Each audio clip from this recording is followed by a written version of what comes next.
Well, I'm from the United Nations University Institute of Advanced Studies, based in Yokohama, Japan. We are a think tank for the United Nations system, and the kind of project that is being initiated here would resonate well with many of the programs that we are undertaking. In particular, it addresses poverty alleviation, and that is included in the 8 goals, among the 8 goals of the Millennium Development Goals. Sir, how does your agency or organization encourage S&P innovation? This is a very critical, crucial and timely aspect. We see science, technology and innovation as a key towards encouraging and promoting socio-economic development. So we would like to see more about the role of STI in economic development. Unfortunately, this role has not been translated well among people in developing countries. So the more experience we accumulate, I think the situation would be better. Can you give us an example of the innovation that you think has a great promise in terms of helping in this in our effort to alleviate poverty through science and technology? I'm from Malaysia, and I have one example which was initiated many years ago, some 30 years ago, but that experience is still a work in progress, and that is the effort to transform the rural community out of their poverty.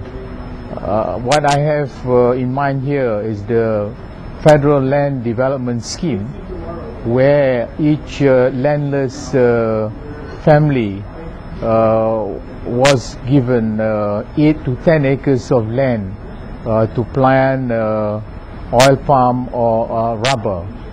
And then in the process, they were given elite planting materials.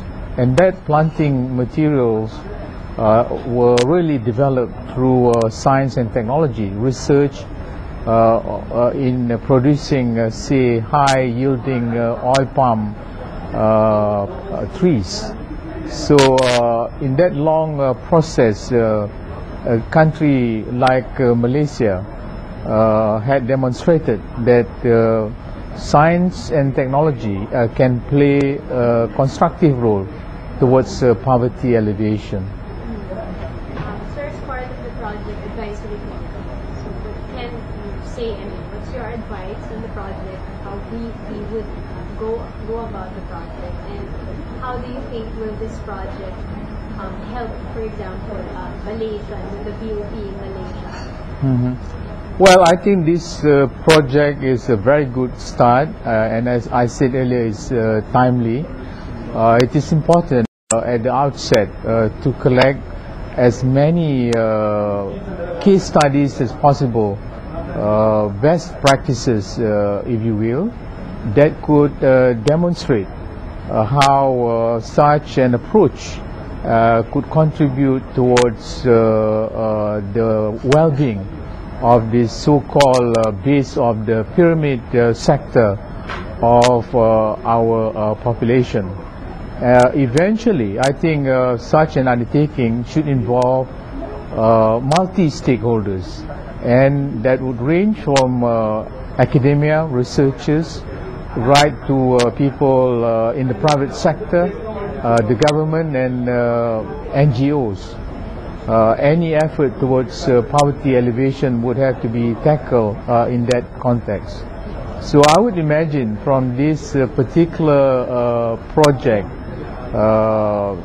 which is anchored by the Ateneo School of Government and supported by the IDRC, it would provide the value addedness towards poverty alleviation in the region at the outset, but globally in the end.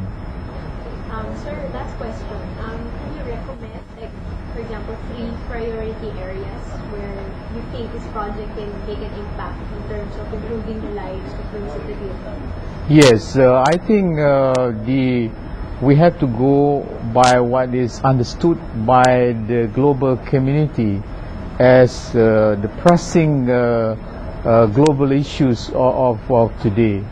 And these ideas have been articulated as early as 2002 at the World Summit on Sustainable Development in Johannesburg, and that would include areas such as water, energy, health, agriculture, and biodiversity. All 5 areas which have a lot of relevance to this part of the world.